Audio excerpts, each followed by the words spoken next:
नमस्कार दोस्तों, प्रस्तुत करने जा रही हूँ मुंशी प्रेमचंद जी की कहानी मंत्र। लेकिन उससे पहले अगर आपने अभी तक मेरे चैनल को सब्सक्राइब नहीं किया है तो कृपया मेरे चैनल को सब्सक्राइब कर दे और नई नई कहानियों का आनंद उठाते रहें। संध्या का समय था। डॉक्टर चड्ढा गोल्फ खेलने के लिए तैयार हो रहे थे। मोटर द्वार के सामने खड़ी थी कि दो कहार एक डोली लिए आते दिखाई दिए। डोली के पीछे एक बूढ़ा लाठी टेकता चला आता था। डोली औषधालय के सामने आकर रुक गई। बूढ़े ने धीरे धीरे आकर द्वार पर पड़ी हुई चिक से झांका। ऐसी साफ सुथरी जमीन पर पैर रखते हुए भय हो रहा था कि कोई घुड़क ना बैठे। डॉक्टर साहब को खड़े देखकर भी उसे कुछ कहने का साहस ना हुआ। डॉक्टर साहब ने चिक के अंदर से गरज कर कहा, कौन है, क्या चाहता है? बूढ़े ने हाथ जोड़कर कहा, हुजूर, बड़ा गरीब आदमी हूं, मेरा लड़का कई दिनों से। डॉक्टर साहब ने सिगार जलाकर कहा, कल सवेरे आओ, कल सवेरे, हम इस वक्त मरीजों को नहीं देखते। बूढ़े ने घुटने टेक कर जमीन पर सिर रख दिया और बोला, दुहाई है सरकार की, लड़का मर जाएगा हुजूर, 4 दिनों से आंखें नहीं। डॉक्टर चड्ढा ने कलाई पर नजर डाली। केवल 10 मिनट समय और बाकी था। गोल्फ स्टिक खूंटी से उतारते हुए बोले, कल सवेरे आओ, कल सवेरे, यह हमारे खेलने का समय है। बूढ़े ने पगड़ी उतारकर चौखट पर रख दी और रोकर बोला, हुजूर, एक निगाह देख ले, बस एक निगाह, लड़का हाथ से चला जाएगा हुजूर। 7 लड़कों में यही एक बच रहा है हुजूर, हम दोनों आदमी रो रो कर मर जाएंगे सरकार, आपकी बढ़ती हुए दीन बंधु। ऐसे उजट देहाती यहाँ प्रायः रोज आया करते थे। डॉक्टर साहब उनके स्वभाव से खूब परिचित थे। कोई कितना ही कुछ कहे पर वे अपनी ही रट लगाते जाएंगे, किसी की सुनेंगे नहीं। धीरे से चिक उठाई और बाहर निकलकर मोटर की तरफ चले। बूढ़ा यह कहता हुआ उनके पीछे दौड़ा, सरकार, बड़ा धर्म होगा, हुजूर दया कीजिए, बड़ा दीन दुखी हूं, संसार में कोई और नहीं है बाबूजी। मगर डॉक्टर साहब ने उसकी ओर मुंह फेर कर देखा तक नहीं। मोटर पर बैठकर बोले, कल सवेरे आना। मोटर चली गई। बूढ़ा कई मिनट तक मूर्ति की भांति निश्चल खड़ा रहा। संसार में ऐसे मनुष्य भी होते हैं जो अपने आमोद प्रमोद के आगे किसी की जान की परवाह नहीं करते। शायद इसका उसे अब भी विश्वास न आता था। सभ्य संसार इतना निर्मम, इतना कठोर है, इसका ऐसा मर्मभेदी अनुभव अब तक ना हुआ था। वह उन पुराने जमाने के जीवों में था जो लगी हुई आग को बुझाने, मुर्दे को कंधा देने, किसी के छप्पर को उठाने और किसी कलह को शांत करने के लिए सदैव तैयार रहते थे। जब तक बूढ़े को मोटर दिखाई दी, वह खड़ा टकटकी लगाए उस ओर ताकता रहा। शायद उसे अब भी डॉक्टर साहब के लौट आने की आशा थी। फिर उसने कहारों से डोली उठाने को कहा। डोली जिधर से आई थी उधर ही चली गई। चारों ओर से निराश होकर वह डॉक्टर चड्ढा के पास आया था। इनकी बड़ी तारीफ सुनी थी। यहां से निराश होकर वह किसी और दूसरे डॉक्टर के पास न गया। किस्मत ठोक ली। उसी रात उसका हंसता खेलता 7 साल का बालक अपनी बाल लीला समाप्त करके इस संसार से सिधार गया। बूढ़े माँ बाप के जीवन का यही एक आधार था। इसी का मुंह देखकर जीते थे। इस दीपक के बुझते ही जीवन की अंधेरी रात भाएं भाएं करने लगी। बुढ़ापे की विशाल ममता टूटे हुए हृदय से निकलकर अंधकार आर्त स्वर से रोने लगी। कई साल गुजर गए। डॉक्टर चड्ढा ने खूब यश और धन कमाया, लेकिन इसके साथ ही अपने स्वास्थ्य की रक्षा भी की, जो एक साधारण बात थी। यह उनके नियमित जीवन का आशीर्वाद था कि 50 वर्ष की अवस्था में उनकी चुस्ती और फुर्ती युवकों को भी लज्जित करती थी। उनके हर एक काम का समय नियत था। इस नियम से वह जौ भर भी न टलते थे। बहुधा लोग स्वास्थ्य के नियमों का पालन उस समय करते हैं जब रोगी हो जाते हैं। डॉक्टर चड्ढा उपचार और संयम का रहस्य खूब समझते थे। उनकी संतान संध्या भी इसी नियम के अधीन थी। उनके केवल 2 बच्चे हुए, एक लड़का और एक लड़की। तीसरी संतान न हुई, इसलिए श्रीमती चड्ढा भी अभी जवान मालूम होती थी। लड़की का तो विवाह हो चुका था, लड़का कॉलेज में पढ़ता था। वही माँ बाप माता पिता के जीवन का आधार था। शील और विनय का पुतला, बड़ा ही रसिक, बड़ा ही उदार, विद्यालय का गौरव, युवक समाज की शोभा। मुखमंडल से तेज की छटासी निकलती थी। आज उसकी 20वीं सालगिरह थी। संध्या का समय था। हरी हरी घास पर कुर्सियां बिछी हुई थीं। शहर के रईस और हुक्काम एक तरफ, कॉलेज के छात्र दूसरी तरफ बैठे भोजन कर रहे थे। बिजली के प्रकाश से सारा मैदान जगमगा रहा था। आमोद प्रमोद का सामान भी जमा था। छोटा सा प्रहसन खेलने की तैयारी थी। प्रहसन स्वयं कैलाशनाथ ने लिखा था।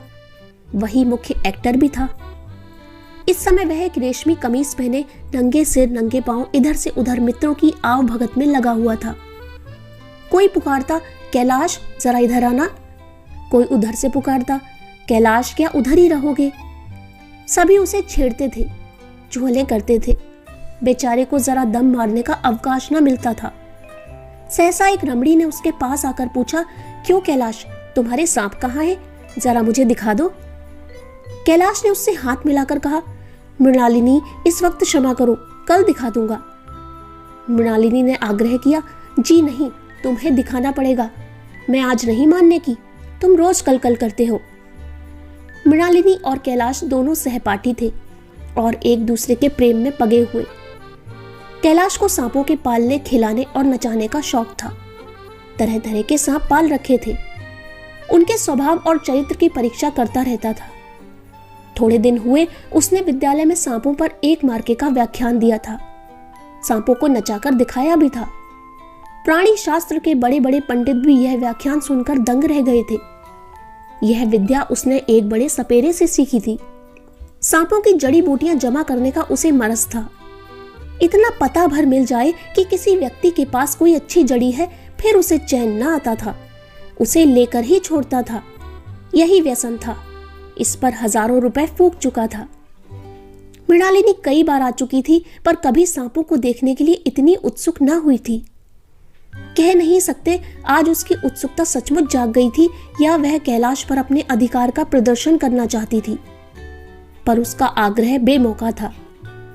उस कोठरी में कितनी भीड़ लग जाएगी, भीड़ को देखकर सांप कितने चौंकेंगे और रात के समय उन्हें छेड़ा जाना कितना बुरा लगेगा, इन बातों का उसे जरा भी ध्यान न आया। कैलाश ने कहा, नहीं, कल जरूर दिखा दूंगा। इस वक्त अच्छी तरह दिखा भी तो ना सकूंगा, कमरे में तिल रखने को भी जगह ना मिलेगी। एक महाशय ने छेड़कर कहा, दिखा क्यों नहीं देते? जरा सी बात के लिए इतना टाल मटोल कर रहे हो। मिस गोविंद, हरगिज ना मानना, देखें कैसे नहीं दिखाते। दूसरे महाशय ने और रद्दा चढ़ाया, मिस गोविंद इतनी सीधी और भोली है, तभी आप इतना मिजाज करते हैं। दूसरी सुंदरी होती तो इसी बात पर बिगड़ खड़ी होती।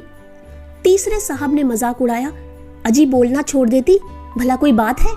इस पर आपका दावा है कि मृणालिनी के लिए जान हाजिर है। मृणालिनी ने देखा कि ये सौदे उसे रंग पर चढ़ा रहे हैं, तो बोली, आप लोग मेरी वकालत ना करें, मैं खुद अपनी वकालत कर लूंगी। मैं इस वक्त सांपों का तमाशा नहीं देखना चाहती, चलो छुट्टी हुई। इस पर मित्रों ने ठट्ठा लगाया।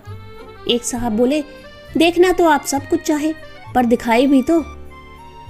कैलाश को मृणालिनी की झेपी हुई सूरत को देखकर मालूम हुआ कि इस वक्त उनका इनकार वास्तव में उसे बुरा लगा है। ज्यों ही प्रीति भोज समाप्त हुआ और गाना शुरू हुआ, उसने मृणालिनी और मन अन्य मित्रों को सांपों के दरबे के सामने ले जाकर महुअर बजाना शुरू किया। फिर एक एक खाना खोलकर एक एक सांप को निकालने लगा। वाह, क्या कमाल था! ऐसा जान पड़ता था कि वे कीड़े उसकी एक एक बात, उसके मन का एक एक भाव समझते हैं। किसी को उठा लिया, किसी को गर्दन में डाल लिया, किसी को हाथ में लपेट लिया। मृणालिनी बार बार मना करती कि इन्हें गर्दन में न डालो, दूर से ही दिखा दो, बस जरा नचा दो। कैलाश की गर्दन में सांपों को लिपटते देखकर उसकी जान निकली जाती थी। पछता रही थी कि मैंने व्यर्थ ही इनसे सांप दिखाने को कहा, मगर कैलाश एक ना सुनता था। प्रेमिका के सम्मुख अपने सर्प कला का प्रदर्शन का ऐसा अवसर पाकर वह कब चूकता। एक मित्र ने टीका की, दांत तोड़ डाले होंगे। कैलाश हंसकर बोला, दांत तोड़ डालना मदारियों का काम है, किसी के दांत नहीं तोड़े गए, कहिए तो दिखा दूं। कहकर उसने एक काले सांप को पकड़ लिया और बोला, मेरे पास इससे बड़ा और जहरीला सांप दूसरा नहीं है। अगर किसी को काट ले तो आदमी आनन फानन में मर जाए, लहर भी ना आए। इसके कांटे पर मंत्र नहीं, इसके दांत दिखा दूं। मृणालिनी ने उसका हाथ पकड़कर कहा, नहीं नहीं कैलाश, ईश्वर के लिए इसे छोड़ दो, तुम्हारे पैरों पड़ती हूं। इस पर एक दूसरे मित्र बोले, मुझे तो विश्वास नहीं आता, लेकिन तुम कहते हो तो मान लूंगा।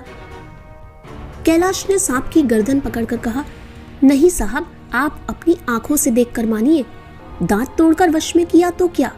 सांप बड़ा समझदार होता है। अगर उसे विश्वास हो जाए कि इस आदमी से मुझे कोई हानि ना पहुंचेगी तो वह उसे हरगिज ना काटेगा। मृणालिनी ने जब देखा कि कैलाश पर इस वक्त भूत सवार है तो उसने यह तमाशा न करने के विचार से कहा, अच्छा भाई, अब यहां से चलो। देखो गाना शुरू हो गया है, आज मैं भी कोई चीज सुनाऊंगी। यह कहते हुए उसने कैलाश का कंधा पकड़कर चलने का इशारा किया और कमरे से निकल गई। मगर कैलाश विरोधियों का शंका समाधान करके ही दम लेना चाहता था। उसने सांप की गर्दन पकड़कर जोर से दबाई, इतनी जोर से दबाई कि उसका मुंह लाल हो गया।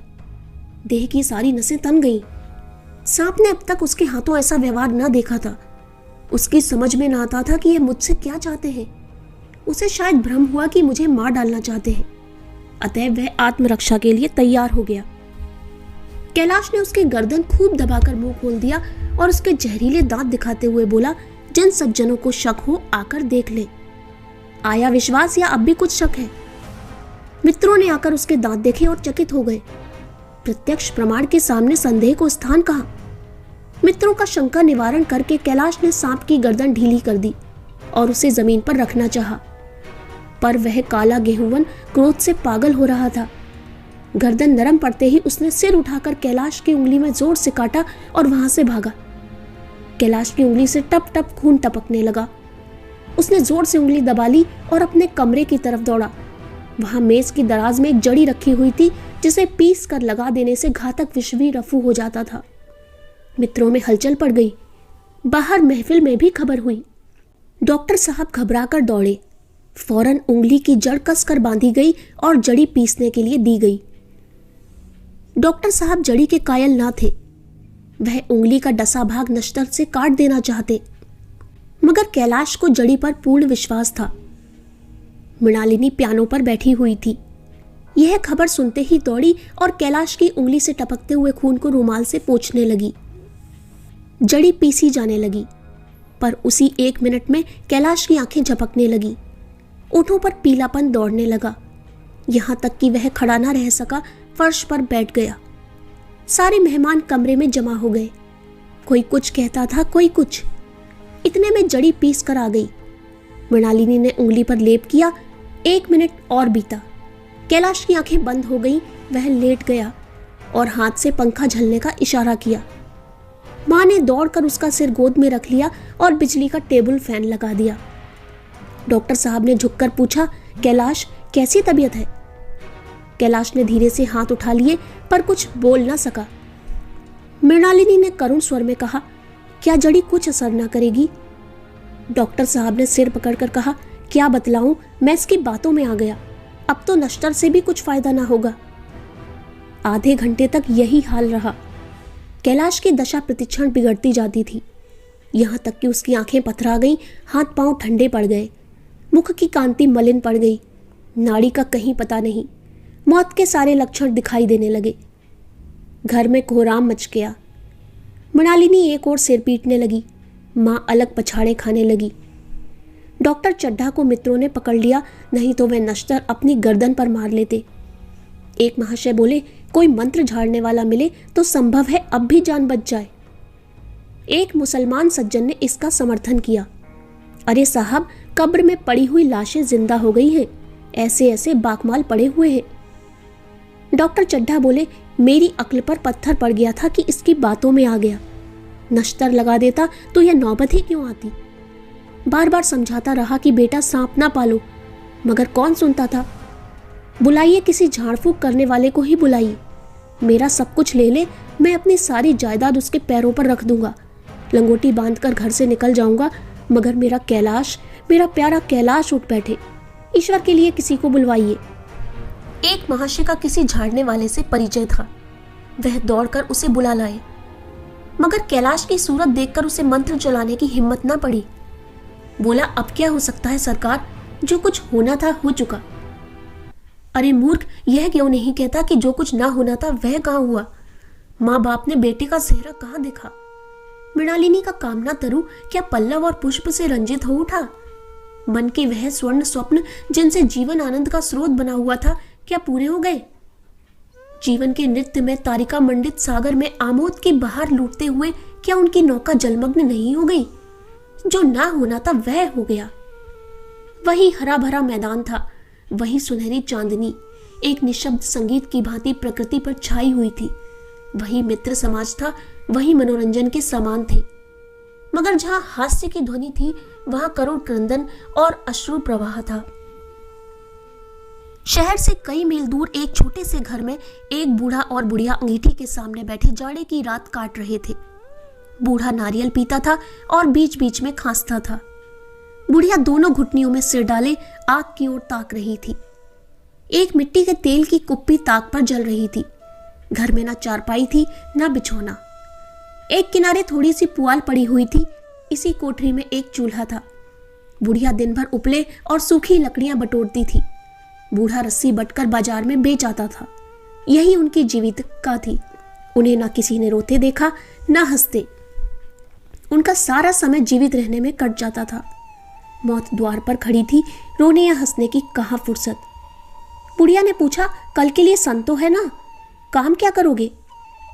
जाकर झगड़ू सेठ से 10 सेर सन उधार लाऊंगा।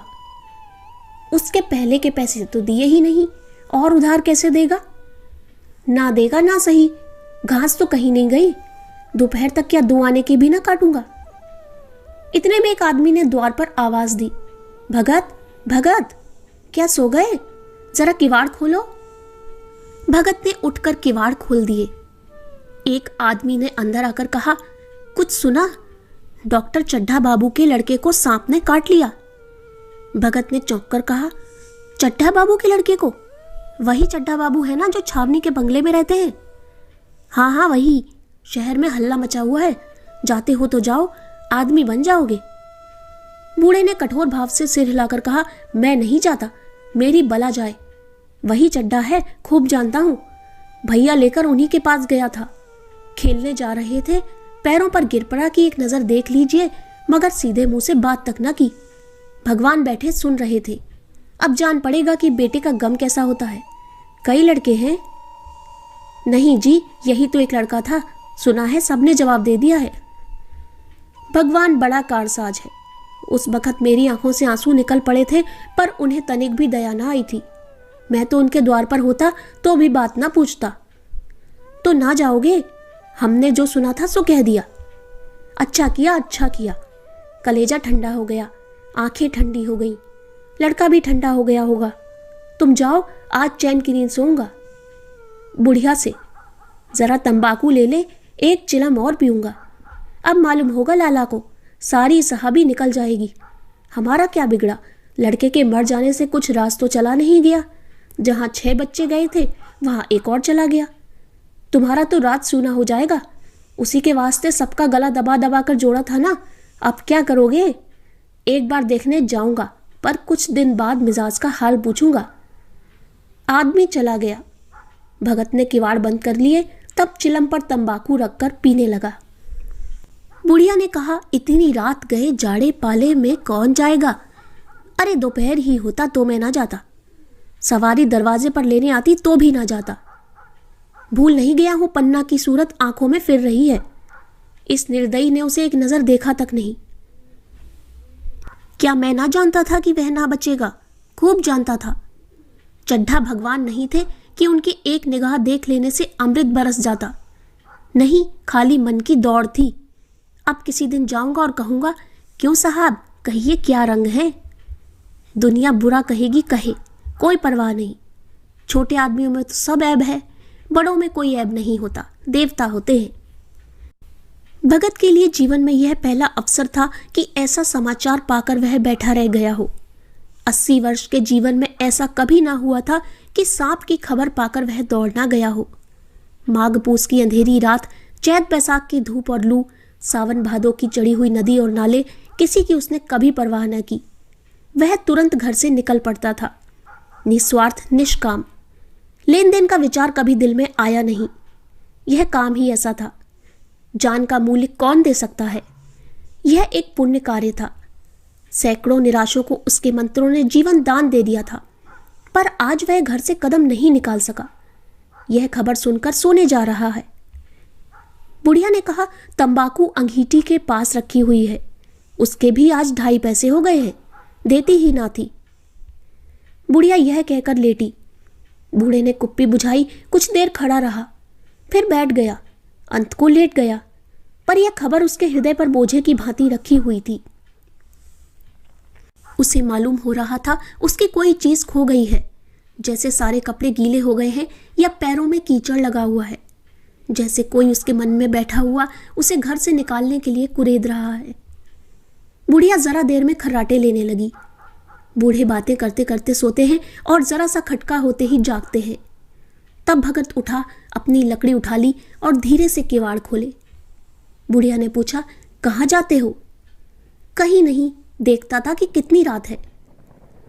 अभी बहुत रात है, सो जाओ। नींद नहीं आती।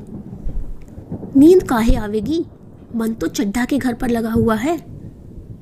चड्ढा ने मेरे साथ कौन सी नेकी कर दी जो वहां जाऊं, वह आकर पैरों पड़े तो भी ना जाऊं। उठे तो तुम इसी इरादे से हो। नहीं री, ऐसा पागल नहीं हूं कि जो मुझे कांटे बोए उसके लिए फूल बोता फिरूं। बुढ़िया फिर सो गई। भगत ने किवाड़ लगा दिए और फिर आकर बैठा, पर उसके मन की कुछ ऐसी दशा थी जो बाजे की आवाज कान में पड़ते ही उपदेश सुनने वालों की होती है। आंखें चाहे उपदेशक की ओर हों, पर कान बाजे की ही ओर होते हैं। दिल में भी बाजे की ध्वनि गूंजती रहती है। शर्म के मारे जगह से नहीं उठता। निर्दयी प्रतिघात का भाव भगत के लिए उपदेशक था, पर हृदय उस अभागे युवक की ओर था जो इस समय मर रहा था, जिसके लिए एक एक पल का विलंब घातक था। उसने फिर किवाड़ खोले, इतने धीरे से कि बुढ़िया को खबर भी ना हुई। बाहर निकल आया। उसी वक्त गांव का चौकीदार गश्त लगा रहा था। बोला, कैसे उठे भगत? आज तो बड़ी सर्दी है, कहीं जा रहे हो क्या? भगत ने बोला, नहीं जी, जाऊंगा कहाँ, देखता था अभी कितनी रात है, भला कै बजे होंगे? चौकीदार बोला, 1 बजा होगा और क्या। अभी थाने से आ रहा था तो डॉक्टर चड्ढा बाबू के बंगले पर बड़ी भीड़ लगी हुई थी। उनके लड़के का हाल तो तुमने सुना होगा, कीड़े ने छू लिया है, चाहे मर भी गया हो। तुम चले जाओ तो साइत बच जाए। सुना है 10,000 तक देने को तैयार है। भगत, मैं तो ना जाऊं चाहे वह 10 लाख भी दे। मुझे 10,000 या 10 लाख का क्या करना है? कल मर जाऊंगा, फिर कौन भोगने वाला बैठा हुआ है? चौकीदार चला गया। भगत ने आगे पैर बढ़ाया। जैसे नशे में आदमी की देह काबू में नहीं रहती, पैर रखता कहीं है, पड़ता कहीं है, कहता कुछ है, जबान से निकलता कुछ है। वही हाल इस समय भगत का था। मन में प्रतिकार था, पर कर्म मन के अधीन न था। जिसने कभी तलवार नहीं चलाई, वह इरादा करने पर भी तलवार नहीं चला सकता। उसके हाथ कांपते हैं, उठते ही नहीं। भगत लाठी खटखट करता लपका चला जाता था। चेतना रोकती थी, पर उपचेतना ठेलती थी। सेवक स्वामी पर हावी था। आधी राह निकल जाने के बाद सहसा भगत रुक गया। हिंसा ने क्रिया पर विजय पाई। मैं यूं ही इतनी दूर चला आया। इस जाड़े पाले में मरने की मुझे क्या पड़ी थी? आराम से सोया क्यों नहीं? नींद ना आती ना सही, 2-4 भजन ही गाता। व्यर्थ इतनी दूर दौड़ा आया। चड्ढा का लड़का रहे या मरे, मेरी बला से। मेरे साथ उन्होंने ऐसा कौन सा सलूक किया था कि मैं उनके लिए मरूं? दुनिया में हजारों मरते हैं, हजारों जीते हैं। मुझे किसी के मरने जीने से क्या मतलब? मगर उपचेतना ने अब एक दूसरा रूप धारण किया, जो हिंसा से बहुत कुछ मिलता जुलता था। वह झाड़ फूक करने नहीं जा रहा है। वह देखेगा कि लोग क्या कर रहे हैं। डॉक्टर साहब का रोना पीटना देखेगा, किस तरह से सर पीटते हैं, किस तरह पछाड़े खाते हैं। वे लोग तो विद्वान होते हैं, सब्र कर जाते होंगे। हिंसा भाव को यूं धीरज देता हुआ वह फिर आगे बढ़ा। इतने में 2 आदमी आते दिखाई दिए।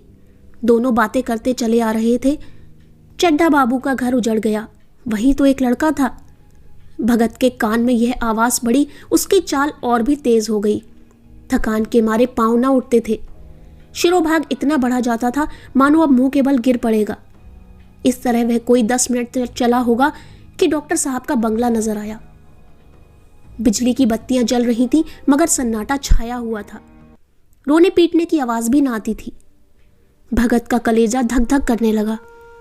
कहीं मुझे बहुत देर तो नहीं हो गई? वह दौड़ने लगा। अपनी उम्र में वह इतना तेज कभी ना दौड़ा था। बस यही मालूम होता था मानो उसके पीछे मौत दौड़ी आ रही है। 2 बज गए थे, मेहमान विदा हो गए थे।